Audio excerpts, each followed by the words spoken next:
Today, I'll take you along with me for a chill day in the life of someone who works from home, which is kagaya ko. And since medyo paubos na nga ang stock ko, isasama ko na rin kayo habang nagre-restock ako ng groceries. Magandang araw nga pala sa inyong lahat. Samahan nyo naman ako sa panibagong seri ko ngayong araw. So, ayan na nga. As you know, I've been working from home for quite some time now. At I think matagal ko na itong ginagawa kasi siguro magto 2 years na rin. And madalas, I'm here at my desk working on projects, attending meetings, at syempre juggling all the tasks habang nasa bahay lang. So may mga magtatanong sa akin dyan, bakit 2 years pa nang ginagawa? Empleyado ka ng gobyerno. Ganito, ganyan. At oo po yung sagot dyan kasi since nakilala ko itong virtual assistant or freelance ay ewan ko ba, parang nahulog na yung loob ko dito. Parang gusto ko na rin siyang pasukin. Ayun na nga, pinasok ko na siya. So, ayun, nagtatrabaho ako sa umaga, nagtatrabaho din ako sa gabi. Paano ko ba ginagawa yun? Siyempre, sa umaga pumapasok ako bilang government employee.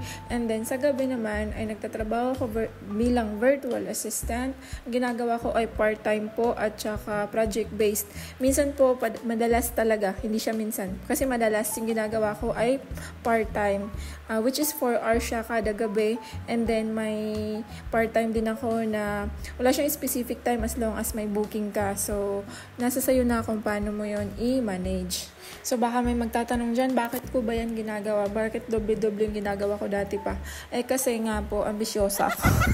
Hindi, syempre, joke lang. Gusto ko kasi makatulong sa parents ko. Gusto ko mabigay mga pangangailangan nila in a legal way. At dahil parte na ng buhay ko yung pagiging ambisyosa ko, ay talaga naman kailangan kong kumayod. Pero kailangan health is wealth pa rin talaga yung nasa mindset natin. O sa mga magtatanong dyan, hindi ba mahirap yung ginagawa mong doble-doble yung trabaho mo? Mahirap po talaga siya. Kasi nakaka-drain siya ng utak. Nasa iyo na lang yan kung paano mo i-manage at paano mo i-manifest yung bawat hakbang mo sa buhay.